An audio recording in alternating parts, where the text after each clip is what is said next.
Herald and News, your news now. The Herald and News. Empowering the community. Basin Views. Herald and News, your news now. Klamath Falls, Oregon. The Herald and News. Podcast. Empowering the community and serving the Klamath Basin. This is the Herald and News Basin Views podcast. Greetings and welcome to Basin Views, a Herald and News podcast featuring interviews with local experts discussing issues important to the Klamath Basin. I'm Kurt Liedtke with the Herald and News. This week we are joined by Jesse Widener of Klamath Film, here to discuss one of my favorite topics, movies, upcoming events such as the annual Klamath Independent Film Festival, and a special screening with a very special guest coming soon. Jesse, thank you so much for taking some time out of your schedule to join us. Thank you for having me here. Well, we will get into everything that Klamath Film entails in just a little bit, but I always like to start these things off with a little bit of background on our guests themselves. Can you educate us a little bit more about who Jesse Widener is? Sure. So I've actually got a fairly wide arts background. I used to work as a draftsman and architect in California for about 7 years before I moved up here.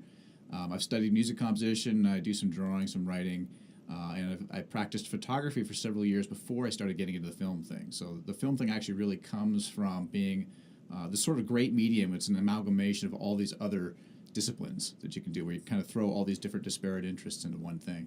So what was the first video project that you worked on? The first project was probably actually the first project I did with Klamath Film, and it was on one of those old, I don't want to say old, it's like 90s, handheld, actually probably not even 90s, early 2000s, the DV cam with the digital videotape. And one of the first things I learned was that the screen on it is not as, it shows brighter than what the actual film was. So I was exposing to the screen, and when I actually took the footage home to work on, it was so dark, I had to crank everything, and it still looked nasty and black, and it was horrible. I'm from Hollywood as well. Well, I grew up in Eugene, but I spent a long time in Hollywood, and those DV cameras, they're fascinating because when I was working on a lot of projects, some of those cameras were $50,000, $100,000. Right. Now that everything's gone digital, they're selling those things on eBay for $100, and people can't get rid of them. Yeah. Ours was more of a consumer grade one though that we were using. It was like something you'd pick up at Fred Meyer or whatnot, and it just wasn't that hot. And me not knowing what I was doing with it was even worse. So. Well, one thing that I have found fascinating being involved in film is the number of people like yourselves that got involved in it simply by doing, didn't have formal background. There are film schools that people can go to, but lots of times people just get involved in it for the sake of having an idea, grabbing a camera and giving it a try and kind of learning as you go. Right. And that's a funny thing because I think, obviously the film industry is still young. We're talking maybe 100 years old, 120 years old, which is, it's not like painting or something like that. And it's been a master apprentice industry for a long time. You'd start working on a film as a gopher basically and work your way up, and then at some point you did start getting into the film school stuff where that sort of seemed to be the advised path. Go to film school, go to USC, go to Southern California, whatever the case may be. And then in the last probably 20 years, with the advancements in the technology, and with the internet and having all of these YouTube videos and there's several channels that teach you how to do all these filmmaking techniques or whatnot. I think it's really democratized and commoditized that industry where you can just from your house get a $500 camera, and it's amazing compared to anything from 10, 20 years ago, and then sit on YouTube and figure out how to do stuff. The technology is advanced, but what's really fascinating to me as just a fan of film in general, I love going back to the old silent film era, the old black and whites, Charlie Chaplin, Buster Keaton, stuff like that. And you look at the things that they were doing, they were inventing how films are made then. And while the technology may have changed, the method for creating film really hasn't over the course of a century. Right. Yeah, the structure is generally the same. Actually, I have a slight complaint about the structure of film. When film first started out, and you're talking late 1800s, early 1900s, and nobody really knew what to do with it, there was this massive creativity of, what wild things can I do? What weird effects can I do? How can I freak people out that have never seen something on screen like this? And somewhere in the teens, the 19-teens, it sort of took on the purpose of film is to tell a story. And I think it's really been pigeonholed in that for 100 years. It's like saying the purpose of painting, before there was photography, the purpose of painting was to be as realistic as possible. And the medium geared towards that realism, until in the 1800s, the camera came out and then they realized somebody could just snap a picture. So, what was the point of painting now? And that's when you saw painting expand into, Impressionism and Surrealism and Dadaism and Cubism and, Jackson Pollock drip technique and all this kind of wild stuff. And then it'd be the same thing with photography. And when photography first came out, the idea was to snap a moment of reality. If you had done something like macro floral photography in the early 1900s, that stuff where you're using a macro lens to get really close to a flower so it looks like a nebula or something, that would be considered wrong, not the way to do it, So I'm really kind of disappointed that film, although it's a young medium, for about 100 years has been stuck in this. The purpose of the medium is to tell a story. There's a protagonist and an antagonist. There's a villain or a hero. There's something that's got to be accomplished. You can talk hero's journey or whatnot, but I would like to see more of an expansion of the medium as an audio-visual medium. That's really all it is. It's an audio-visual medium, and I think some people like Stanley Kubrick really straddled the line between trying to push the art medium but also still stay somewhere where a somewhat mainstream audience can understand them, because you can go so abstract that nobody cares, and obviously you have to have an audience or you can't make films. But I would like to see that pushed further beyond the standard structure that it's had for like 100 years. There is a certain push-pull with any sort of creative outlet in that filmmakers are trying to create an artistic storyline or an artistic presentation, but it also has to meet a bottom dollar. Right. And there's always this weird aspect in Hollywood that I dealt with a lot in terms of what makes a film project successful. Is it purely box office dollars? Or is it awards that it garners? Or is it that it's remembered long after it was released? Like, what establishes a great project? To me, it's the ones that you always think of. Like, going back to the silent film era, you look at some of the stunts, quote unquote action films that people like Buster Keaton and Harold Lloyd did. The stunts that they were doing in like 1920, they would never pull off today because they would be deemed too dangerous for some of the stunt. Right. It's insane, some of the things that they were, even now 100 years later, you look back and you're like, how did they do that? Yeah. And I think Buster Keaton actually broke his back at one point working on a film. It might even been the one that was shot here in Oregon, The General. The General, yeah. Well, let's talk a little bit about Klamath Film, because you are heavily involved in this organization, and it does a lot of work here locally, as well as kind of regionally. So what is Klamath Film, and how was it established? So Klamath Film, we first formed, I think, at the tail end of 2011. We've been a 501c3 nonprofit since 2012, so we've been around for a long time. Although the awareness isn't necessarily out there in Klamath, and this is one of the things that year in and year out we're trying to build up. The organization originally started out as a sort of networking group for people that were interested in making films. Not an AV club, not sitting around a table and just talking about the films you like, but people that were actually interested in making films, learning the process, learning from each other, because it's not a solo medium. As a photographer, I can go out with my camera by myself, go hiking in the woods, take my photos, come home, edit them on my computer, send them off to the printer, frame them, send them to the gallery, and I'm done. Film, there's only so many films you can make with yourself. At some point you need other people to help out. And it's such a gargantuan task when you get into a more complex film that you need all those people. And in a place like Klamath, where we're not really considered an arts town, we're trying to change that. And there are a lot of really talented artists in all mediums in Klamath. It's just there's no centralized place really for them to be exhibited. And there's no real networking with it. There's sort of this mentality that all the arts, Ashland's the arts town. So people don't bother even to look in Klamath Falls to find other people and see what else is going on, because they figure it's just not happening here. And film, again, because it's a group thing, it's one of those things that, if you're a kid or a younger person interested in filmmaking and you're growing up in Klamath and you think, man, I'd love to make a movie, but, I can't do it. Because how could I possibly do it? Who's here? What's here? And that's part of what Klamath Film is here for. For the first couple of years, that's pretty much all Klamath Film was. But we very quickly started the Klamath Independent Film Festival. We're in our 6th year now, so we started that I think 2012, 2013. And the first year was largely our own films, about an hour and a half of what we'd created over the previous year or two. And so then the film festival became a major element for us, and that's grown now to include Oregon filmmakers as a whole. Really, we receive more Oregon film submissions now than any other film festival. Period. We dedicate more screen time to Oregon filmmakers than any other film festival. Period. So we're really growing that. And then this year we've expanded to doing some additional film programming. which we've actually done a little bit in the past. We've brought in, with the Ross Raglan Theater, we've brought in the Northwest Filmmakers Festival Traveling Shorts program. I know it's a mouthful.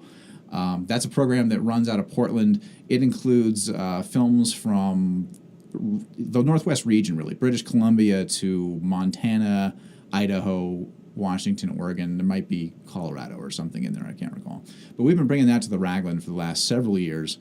This year, we not only were doing that, we brought in the 2018 Oscar-nominated shorts earlier in the year.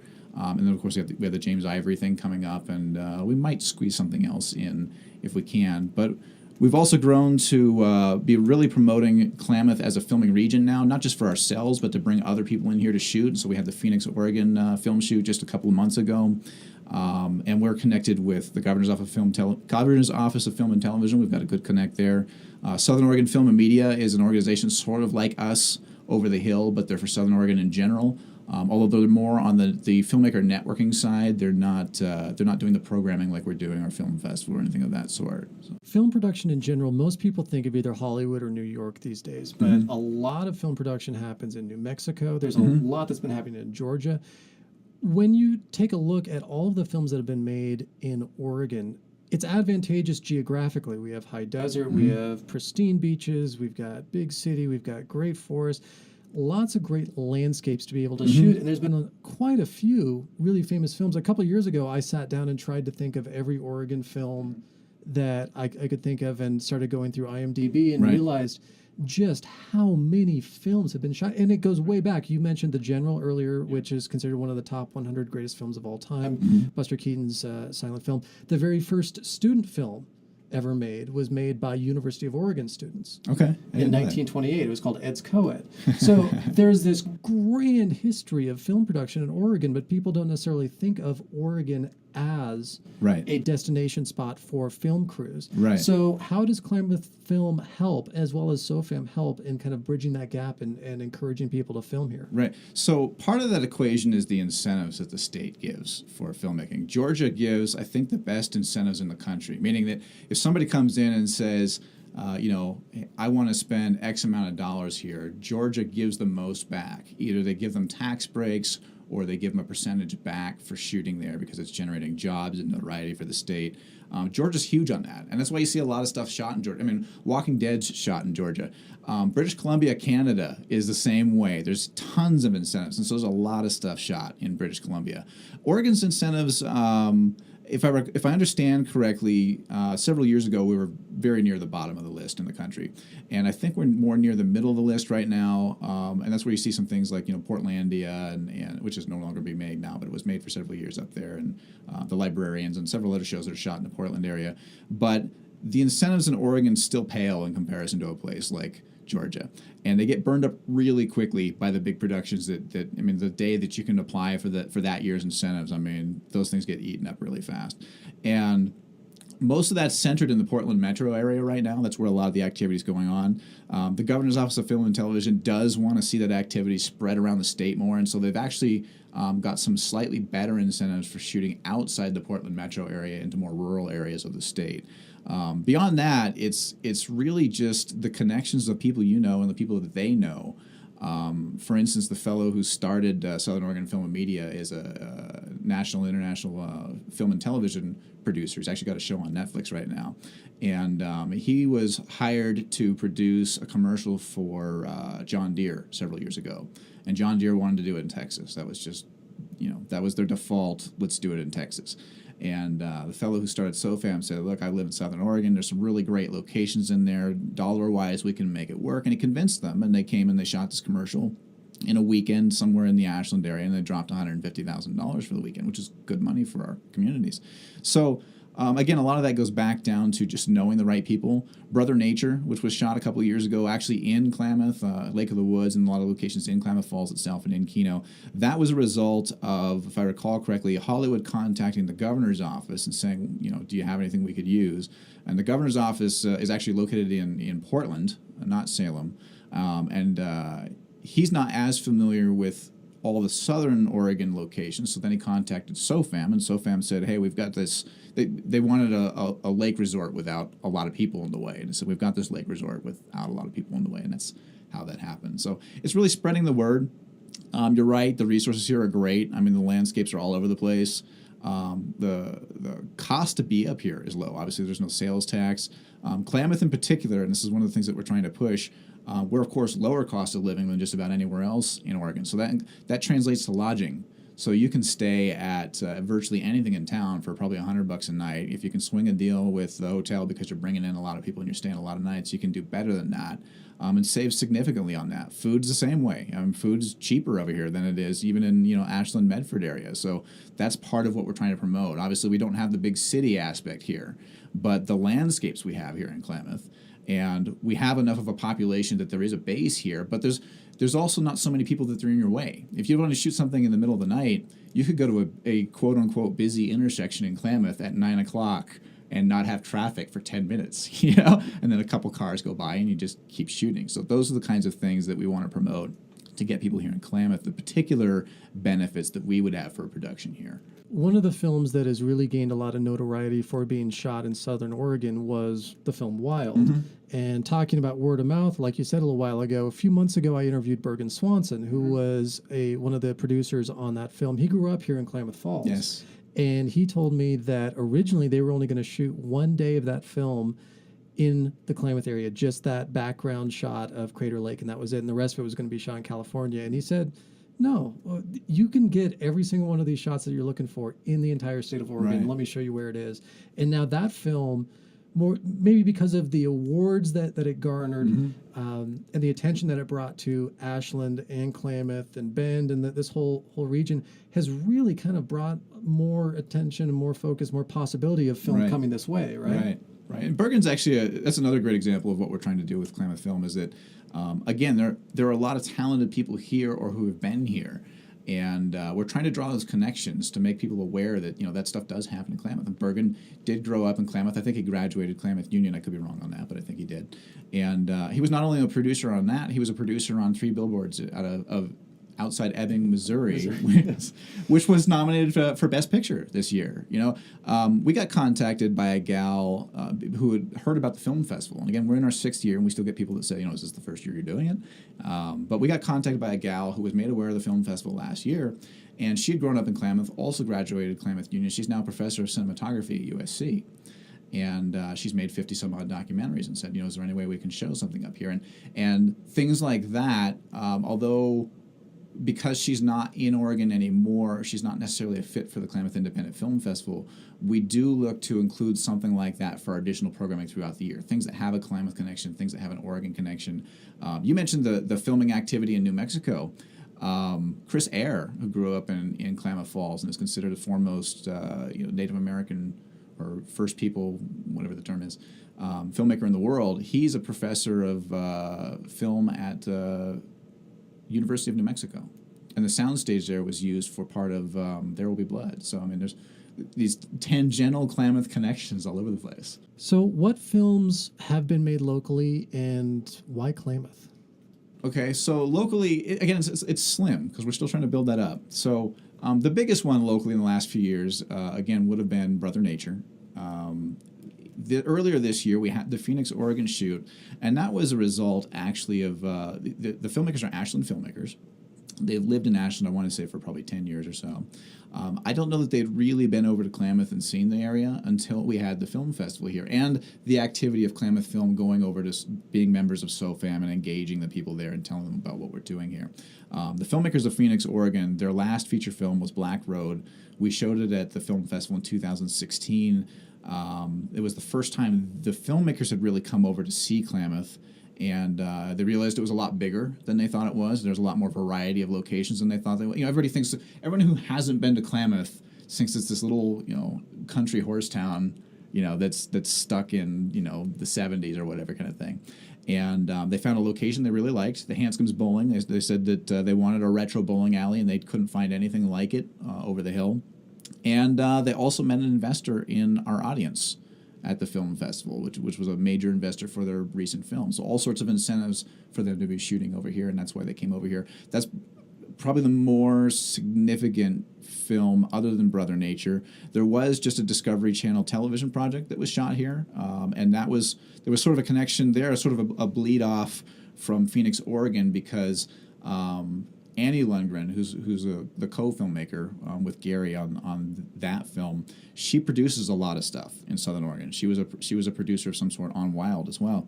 And so when productions want to shoot in this area, she's one of the people that they contact and say, where can I shoot? Who should I get working on the crew? Because they will bring in their own crew, but they'll also draw locally if they can.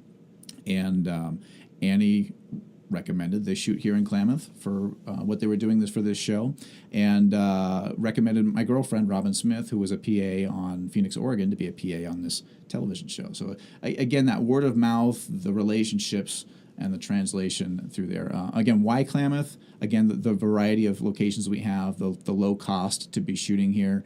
I think also too, because we're not yet a big filming community, there's no red tape. You know, it's not like in Portland. One of our filmmakers last year from Portland had shot a feature film actually in the Sun River area, just outside of Bend. And he said because you can't really, as an independent filmmaker, you can't really shoot in Portland anymore. It's too expensive. Everybody wants a location fee for this and a location fee for that. And there's all these permits and red tape and everything to go through. And here in Klamath, it's like people are just so excited to have it happen, you know, that they just volunteer to, you know, here, you want to shoot downtown? Sure. Yeah, no permits. It's not a hassle to the police. You shut down a road, not a big deal. We'll do it. You know, I think as a filmmaker outside the area once said to me, quote unquote, until someone ruins it.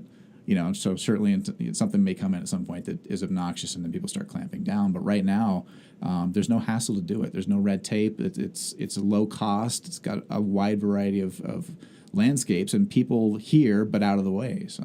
Well, what kind of economic impact can a film production have on a community like Klamath? Right. Huge. Brother Nature brought $700,000 into the economy. Now, $700,000 to Portland, it's not a big deal. $700,000 to Klamath is a pretty big deal. The Phoenix, Oregon project, I don't know exactly what the budget on that was, but it was six figures. I know that the cast and crew accounted for what are called 500 what are called overnights. If you have a person staying overnight, that's one overnight. If they stay for a week, that's 7 overnights. They accounted for 500 overnights in less than a month. So that's lodging in a somewhat off season that a hotel's getting filled up and paid. They spent, I don't want to release exact numbers, but they spend a significant amount every day on food for the crew. And that would be different places, Leap of Taste, Thai Orchid, Italianas, you know, so everybody benefits from this. It's not just the cast and crew. It's not just the prestige and the face time for the community, but just basic things like lodging and food. And when the people are here for 20 or 30 days, they're going to go out for entertainment. They're going to go shopping somewhere. So that the money that comes into the community is more than just what the production spends. So when I say Brother Nature brought $700,000 into the community, I don't know that really includes the ancillary stuff of the people being here and buying stuff. I think that was just the production itself spending. And again, Brother Nature was six figures. The Discovery Channel project was only 2 weeks, not 4 weeks. I don't know exactly how much they dropped, but I know that they had more resources than the Phoenix, Oregon project did. And one of our members, I think, has an initial $10,000 funding for a short film he wants to do later this year. We've got another member who wants to do a feature film next year and possibly raise $500,000. So there's a lot of money that can come into the community for that. And it's totally untapped. This is one of the things that we're really trying to push with Klamath Film locally to make the businesses aware, and places like the Klamath County Economic Development Association, who's actually one of our sponsors for the film festival this year, is the potential economic impact of reaching into this untapped area. Film means different things to different people. Cinephiles like you and I, we kind of live and breathe it. For some, it's just simply a way to babysit the kids when they're being annoying, turn on a movie and leave me alone for a while. Some, it's just a matter of entertainment, got nothing to do on a Friday night. And people who like documentaries recognize it as this is documenting a moment in time and telling an important story. Why is film important? You know, I think especially in this day and age where the attention spans are shorter and everybody's used to multimedia, basically, you know, social media, YouTube, things of that sort. I mean, as I said, again, I've worked as a photographer. I've actually got some photographs in a gallery in Ashland, and I haven't shot in like 5 years because I've been so wrapped up in other things, and they haven't kicked me out yet, which is great. But the reality is the number of people that would come and stand in front of one of my photographs for 5 minutes and get anything out of it is a tiny fraction of the number of people that would willingly go to a movie theater, sit down and watch a short film or a feature film from me. And whether or not they get everything out of it, there's these different levels, like you were saying, there's these different levels of entertainment that people get from it. It's either just brainless entertainment, or maybe they find the artistic quality in it, or they get a meaning of the message in it. But everybody can get into that more, and they can get something out of it. And I think it's a sensory thing, the audio video thing. It's just, in our day and age, with the amount of stuff that we're hit with, film, I think, is one of the last frontiers that can still survive, against the onslaught of that. I mean, working in the Herald and News, that the news business has dramatically changed now, with everybody having their cell phone, with everybody having YouTube and Instagram and Facebook. I mean, print and even books. I mean, and I love to read, but I haven't read in a long time because I've been so wrapped up in other things. It's just, it just doesn't engage people the way that they're accustomed to now, the way that multimedia projects do, the way that film can. And film is still, you mentioned documentaries, and even documentaries can be this way. Film is not real. I mean, it's hyper real. It's made to feel real for the audience, but you can play on people's emotions, and you can design that story. You can design the impression that people have on that in the hour and a half or 2 hours or 10 minutes or 20 minutes that you've got, where you get this really heightened experience for the duration of that time. You watch something like Lord of the Rings, and maybe it's not a great example because that's a long series anyway. It's like 10 hours, But you can watch a movie that's an hour and a half or 2 hours that takes place over the course of 40 years, and to be able to condense that experience in a hyper-real way that the audience can experience. I think there's definitely still a place for that, and I think the value of that is I don't know that there's any other medium really that can do that. And I would expand film to say even like Netflix and the serial shows like Daredevil or whatnot. The medium, the audiovisual medium of television or film, I think is I don't think there's a replacement for that really. I think it does have a place that stands on its own, even in this day and age where people want this influx of information. Being a native Oregonian, when I first moved to Hollywood, I got very wide-eyed because it seemed like every street corner I recognized from some movie or some TV show, and it was just kind of constant reaction. Oh, hey, I know that from that. A month into living there, I was like, yeah, whatever. It wasn't a big deal anymore. Here locally, though, there's still that pride when a film really makes an impact globally that was filmed locally. Right. Growing up in Eugene, of course, National Lampoon's Animal House, it's regarded by so many as the greatest comedy of all time. Go to a place like Astoria and everyone knows Goonies and Kindergarten Cop. There's certain films that have come to identify local areas as a source of pride. What do you think is the importance for either Klamath or Oregon in general, and having films that can really put a community on a map? Right. That's a big thing, especially for Klamath. Portland is considered an artsy progressive area. Ashland's considered an artsy progressive area. Klamath just isn't. There are a lot of talented people here in Klamath, but as we said, they don't network. They're not aware of each other, and they figure everything's happening over the hill. And even our general population feels that way. We've noticed with our membership in Klamath Film, our membership started to balloon in the last couple of years. I mean, we were hanging around 10 or 12 members for the first year. For the first few years, we started to, you gain a couple, you lose a couple kind of thing. And the last 2 years, it's really crept up. We're up to 33 members now. And some of our members are actually from outside of town. We've got, I think, 3 members from the Ashland area that are supporting what we're doing for film in general. Lori, actually, who's one of our board members who made an observation that of the bulk of the newer members that we've had in the last year or two are people that have moved here in the last year or two. There's not many of them that have lived here for a long time. And what that tells me is that people that have lived here for a long time long ago decided there's nothing to do in Klamath, that it's not an arts town, this kind of stuff doesn't happen, and so they've tuned out. They're not looking for it anymore. And the people that are just moving here, obviously they're checking out, what's going on in Klamath, what's there to see, what's there to do, what can I get involved with, and that's what we're seeing. And we need to change that attitude. And film is one of the ways we can do that. The production coming in, the Phoenix, Oregon production, everybody was excited about it. I mean, I could go around town and everybody was, did you hear about the film production? Did you see them shooting on Main Street kind of thing? And they had some name actors in it. Diedrich Bader was probably the most well-known, who was Oswald on the Drew Carey show in the 90s. And has been was in Napoleon Dynamite and some other shows as well.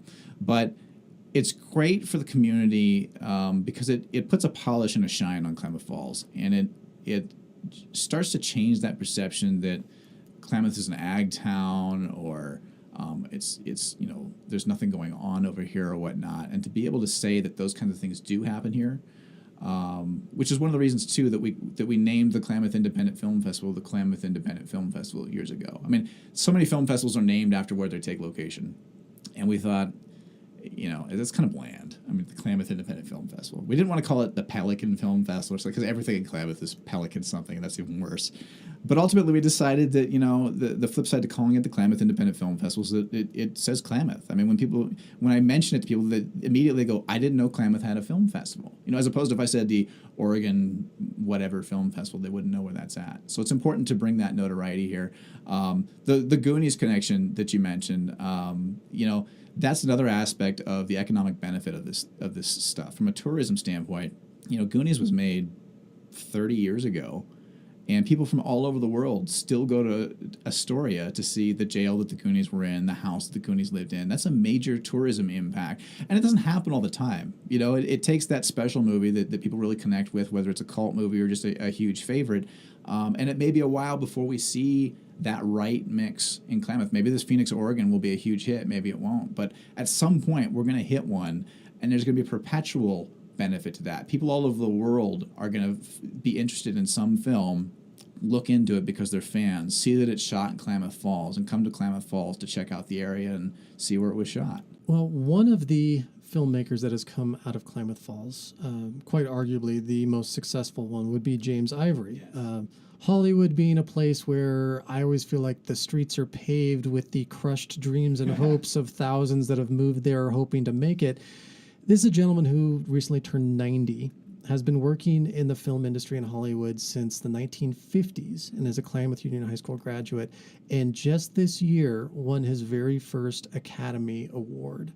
That's pretty incredible that we have that local tie, but he stays close to the community that he grew up in. Tell me about what the event that's upcoming that's going to feature James Ivory. Mr. Ivory's in town right now.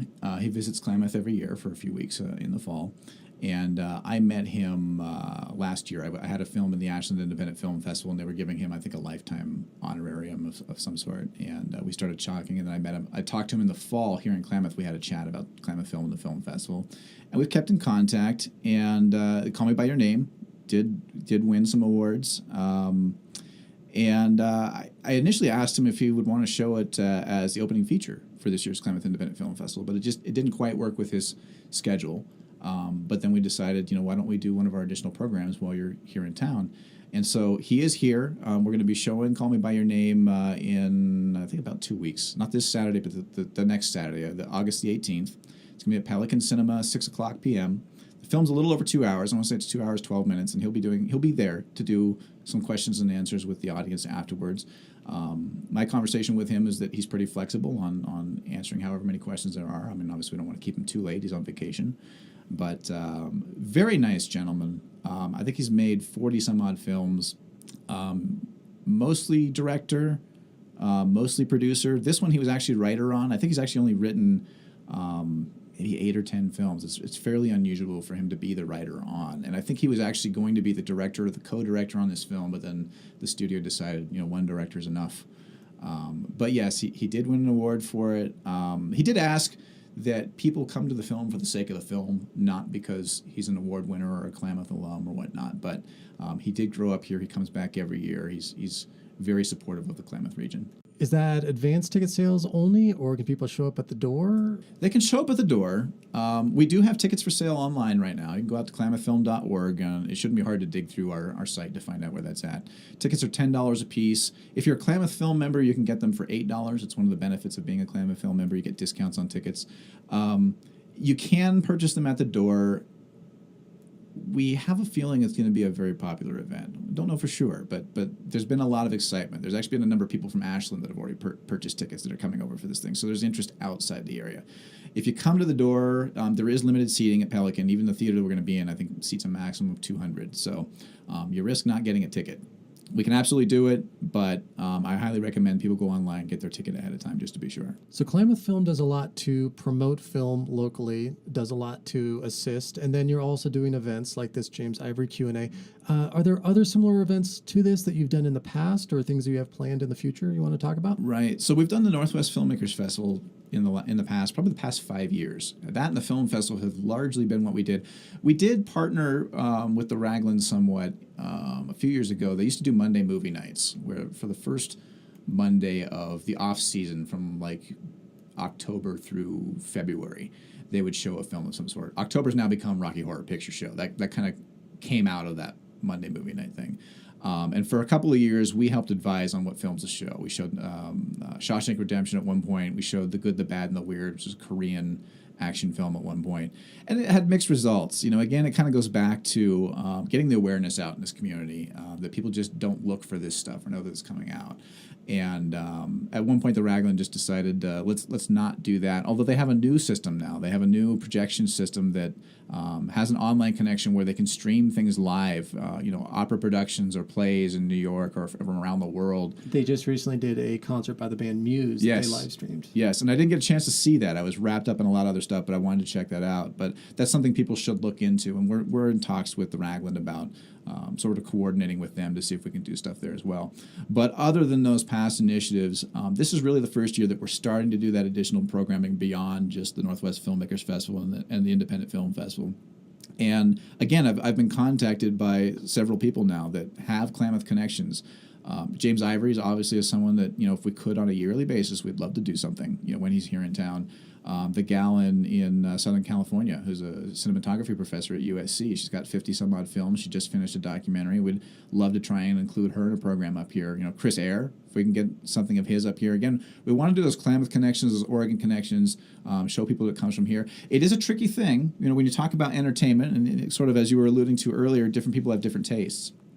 And the Oscar shorts we brought in 60, 70 people to, which was really good for our first off to do it. The Northwest Filmmakers Fest, we brought in like 20 people, and it's always a really obscure program, and it's very Portland, and we understand that. But we want to keep bringing it in because it's a different kind of thing than everything else we do, and we want people to learn what these different programs are and say, I like the arty, abstract, weird stuff, and I'm going to go to that Northwest Film Festival thing, but there is that balance in terms of how far do we reach, because we've got to support this, and however much the community supports us doing this, we'll do more of it, but we're a nonprofit. We can't take a loss when we do these things, and it does cost us to put on these productions. So if we just draw 20 people to a show, we can't do that many of them. If we draw 100 people to a show, we can look at doing more. We'd love to do, right now we're trying to do sort of a quarterly thing. If we could do every other month, if we could do once a month, that would be great. I don't know that we want to do more than once a month. I mean, there is a movie theater in town for people that have that much of an appetite for it.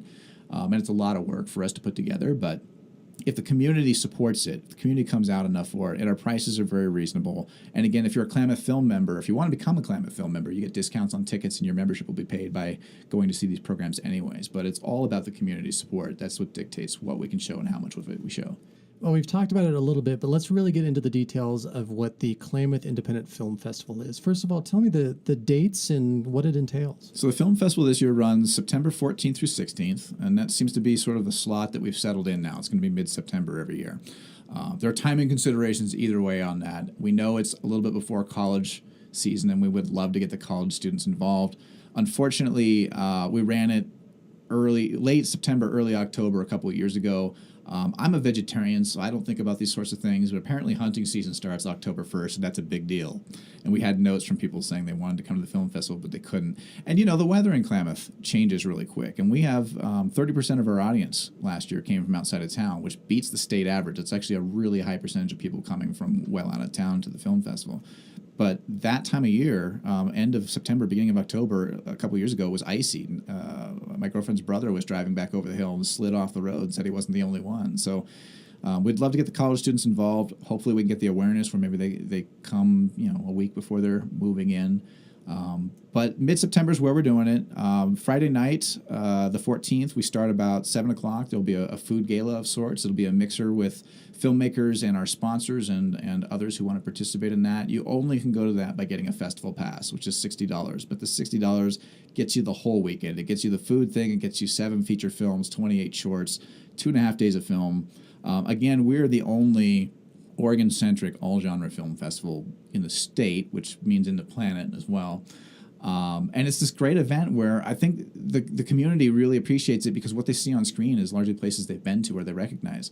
And we show films by Oregon filmmakers or films that are made in Oregon, that are independent films in the last year and a half or so.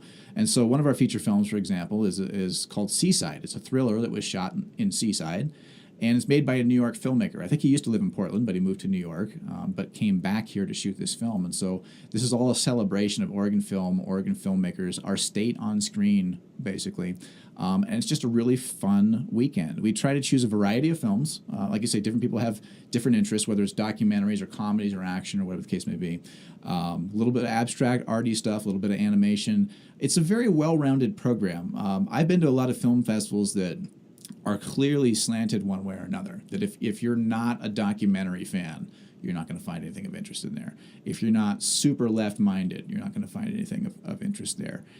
If you just want general entertainment, you're not going to find it there. And that's really one of the interesting things about film festivals is, the movie-going industry, the people that pay to go see movies, I don't know what the numbers are, but it's a tens of billions of dollars a year industry, for people that plop down their money to go see Marvel movies or whatever, And film festivals seem to cater to this really sliver niche of, like you and I, cinephiles, and it's like, I get that. I mean, you want to see the interesting stuff that's not mainstream, but there's this massive audience that you could be involving too and kind of giving them a little of that hyper entertainment that they want, but also get them interested in something that's a little bit different. And I think that's being untapped.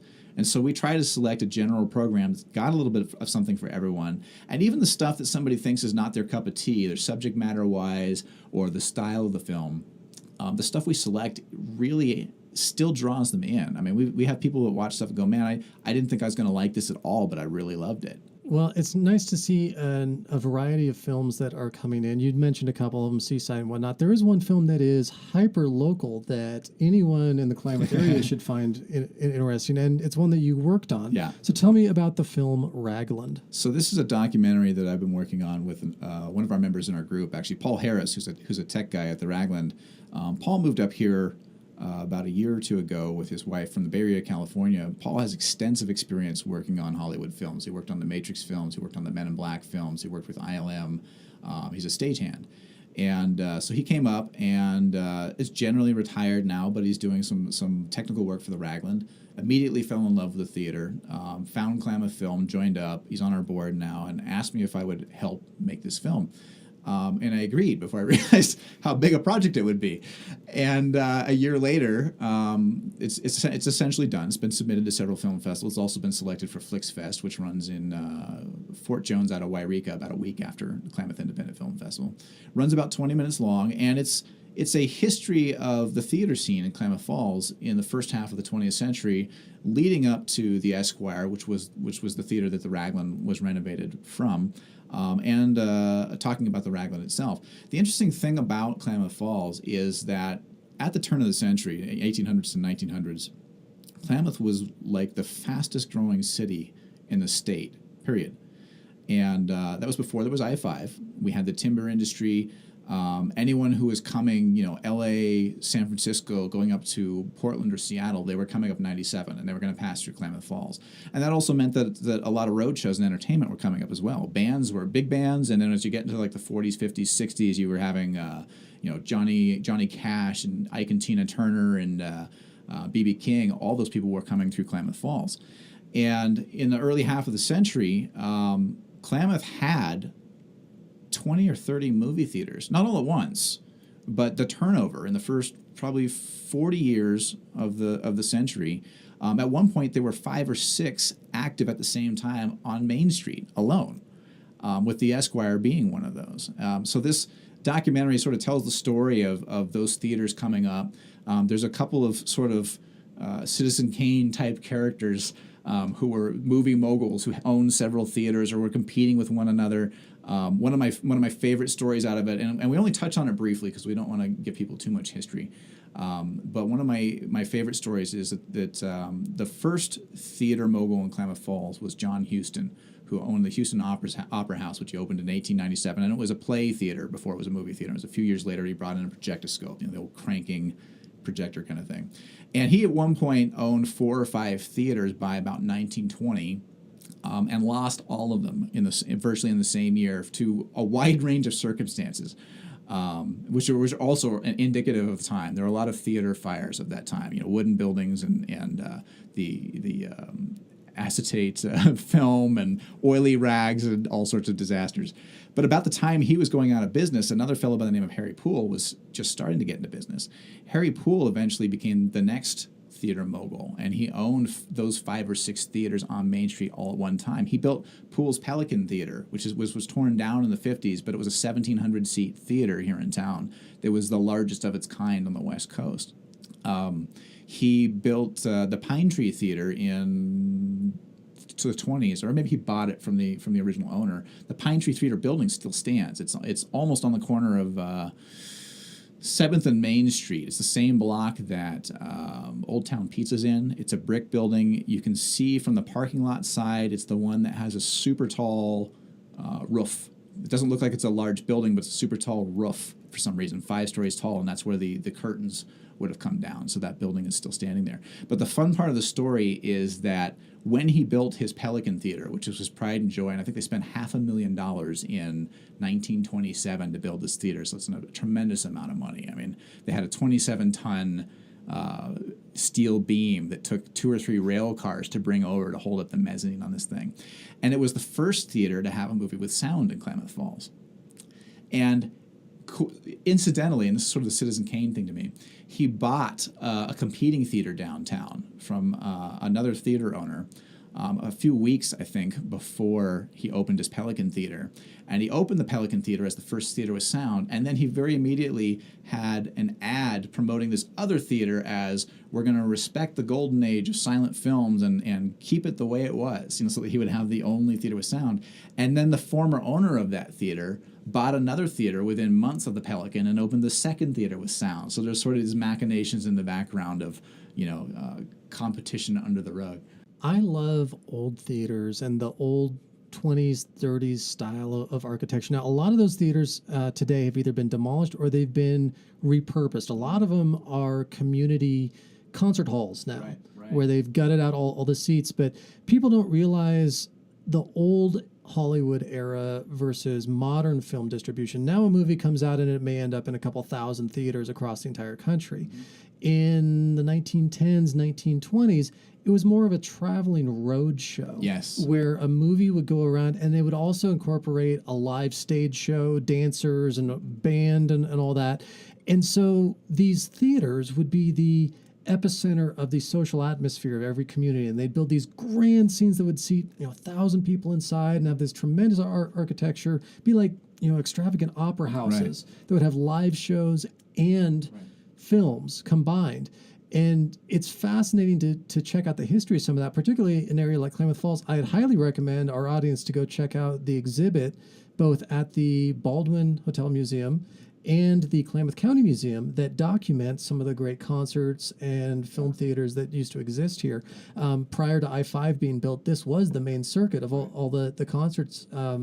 The big name acts would come through. Name a great jazz artist from the golden era, and they performed in Klamath, and even down in places like Maryland, Malin. Malin has a great old movie theater that's been repurposed. It was built in 1931. Yes. That had people like Doris Day perform there. You think Malin, that's such a small area that would have the top selling artists of the entire 1950s perform there, but that was the case with the old style theater. Well, again, you look at the Pelican Theater, 1,700 seats in the late 20s, early 30s, and Pelican Cinema, which we have now, the largest theater seats 200, the smallest seats 60, and we've all been to the theater where we're the only ones sitting in the theater. I mean, 1,700 people at one point. Downtown Klamath Falls in the 40s or 50s, and we have some photographs of this in the documentary, it looked like Las Vegas. You know, I mean, it's sort of the golden age of neon, anyways, in the 40s and 50s, and you have the drugstores, and but with 6 theaters downtown, I mean, there's a quote. I think some fellow that we interviewed, Dr. Ralph Eccles, who we interviewed for the film, said that when he was growing up, his father told him that Klamath had the highest amount of neon per capita than anywhere else in the country. So per person. So obviously we didn't have the population that Las Vegas had, but we had more neon per person in Klamath Falls than Las Vegas did, So really fascinating stuff to check out. So for the Klamath Independent Film Festival, what's being shown this year has already been decided, but how can people get involved for next year if people have an idea? What are the requirements for a film to be submitted for it? And with technology now, people can even go out and make a movie on their cell phone if they know the means to do so. It's not something that people should think is inhibitive because I'm not a professional filmmaker, right? Anyone here could potentially create a movie to be shown in this. Right. Well, and frankly, the quality of a cell phone is far better than those handheld DV cameras from 20 years ago. It's amazing technology. The film festival usually opens submissions around the beginning of each year. We closed submissions this year, June 1st. That's probably going to be fairly standard year in, year out. We accept films by residents of Oregon or counties in California on the Oregon border. Obviously, we're so close to them, they're our neighbors. And we do actually have a short film in this year from a woman who grew up in Tule Lake, moved down to San Francisco for years, became a filmmaker, and just recently moved back to Tule Lake. And we have a short film from hers in the film festival. But you have to be a resident of those areas, or your film has to be shot in those areas. So if you're from LA and you shot in Siskiyou County, just over the border, that's eligible. If you're from New York and you shot in Portland, that's eligible. If you're from Portland and you shot in New York, that's eligible because you're an Oregon filmmaker. We accept anything, shorts and features. We have different categories for each. They need to be completed after January 1st of the previous year. So this year's submissions for the 2018 festival had to have been completed after January 1st of 2017. And as a lot of independent filmmakers know, a lot of times you start something and it's 3 or 4 years before you finish it because you're shooting, you're in post-production or whatnot. So we don't care when you started it, we care when you finished it. So these films that you see on screen have all been finished within the last year and a half. Submissions, we have a slight submission fee because we accept our submissions online, and in order to keep it Oregon specific, we have to have a fee on there. We've tried doing it no fee because we really don't care about charging filmmakers, but unfortunately everyone around the world starts submitting their films. They just don't pay attention to requirements because it doesn't cost them anything and maybe they'll get noticed, kind of thing. So there's a $5 fee online, but we always waive that for filmmakers if they contact us ahead of time. We'll waive up to two films for them. I do want to point out too, and I forgot to mention this with the film festival coming up in September, our opening night features a film called Lean on Pete, which is based on a novel by a Portland writer and stars Steve Buscemi, and it was shot in the Portland area and the Burns area. It's a very, I think it's going to have a lot of wide appeal. It is an R-rated film, but I think it's going to appeal to a lot of people, both inside Klamath and outside Klamath. We do also try, and I haven't quite done this on the site yet, we do try to go down on our website and label which films might have objectionable content for people. I mean, a little bit of language we don't necessarily care about, but if there's something fairly intense, we want to make sure that people are aware of it and not surprised. Although a film festival is not necessarily for children. You shouldn't bring in your 6-year-olds to it unless it has a specifically child's program. So how can people get involved with Klamath Film? Any number of ways. We can always use volunteers for the events that we do, particularly the film festival, although I think we're pretty loaded up this year, but certainly next year would be interested in it. Klamath Film itself, if you have any interest in being involved in film whatsoever, and it doesn't necessarily mean a writer or a director or a cinematographer. If you want to be an actor, if you want to help build sets, if you just want to paint stuff, if you want to hold a mic off screen, if you just want to learn from the process, check out our website, klamathfilm.org. There's some information there about joining. Right now, it's only $15 a year. That will probably go up next year because we're doing so much.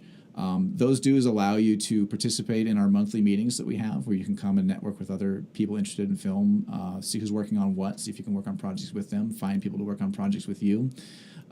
We also have some basic equipment that we loan out to our members. We have a DSLR camera, some lenses, some digital recorders, a tripod with a fluid head, a Mac Mini with Final Cut Pro on it so people can edit, which is a great opportunity for people that don't necessarily have the finances to buy a couple $1,000s in equipment, join Klamath Film for $15, and you can rent it for a week at a time. So there's no barrier there.